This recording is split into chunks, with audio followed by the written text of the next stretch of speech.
Leuk hè? Ja, dat kan wat. Ja, goeiedag. Wij zijn van L1 en we komen u verrassen. Maar hoezo dat? Even het gehoorapparaat in doen, dat is wel belangrijk natuurlijk. Kijk hoe prachtig die is. Nou, geweldig. Dankjewel. Uit liefde voor Limburg wordt dit speltje opgespeeld.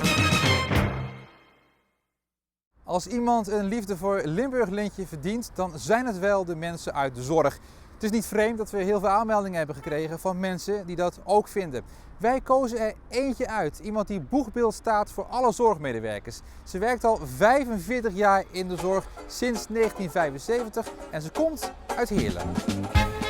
Hier, pak blokken weg.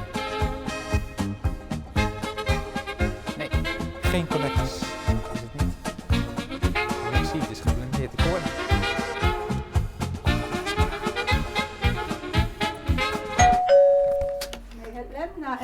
Goedemiddag, en niet schrikken. Mevrouw, we zijn van L1 televisie. Van L1 TV? Ja. Oh. Bent u Laura of niet? Ik ben Laura, ja. Ja. Ja. Maar wat? Waarvoor? En zou ik bij u, want ik heb een mondkapje bij Ja. en een stok, dat ik bij u binnen eventjes dat vertel. Mag Tuurlijk, dat of dat niet? mag zeker. En wie heeft mij in het zonnetje gezet? Ja, en dat is weer uw man geweest. Toch, meneer? Ja, klopt, ik ben de schuldige. Ja. Hoe kom je daar nou bij? Nou, ik maak jou iedere dag mee als zijnde, als je van je werk komt. Ik hoor al die verhalen en ik heb daar gewoon zo ontzettend respect voor jou. Ja. En het wou ik op deze manier wou ik dat kenbaar maken. Wat mooi. Ja, heel mooi. Ja, want u werkt in de zorg, hè? Ik werk inderdaad in de En zorg, al ja. heel lang. Al iets meer dan 45 jaar, inderdaad. Ja.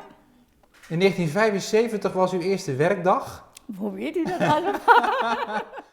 Wat wij door de hele provincie uitdelen, maar vanwege corona mag ik dat niet opspelden. Dus dan geef ik het meneer, want die heeft u ook opgegeven.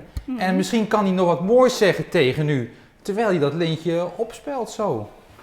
Nou, als ik dat opspel, gaat het meestal fout.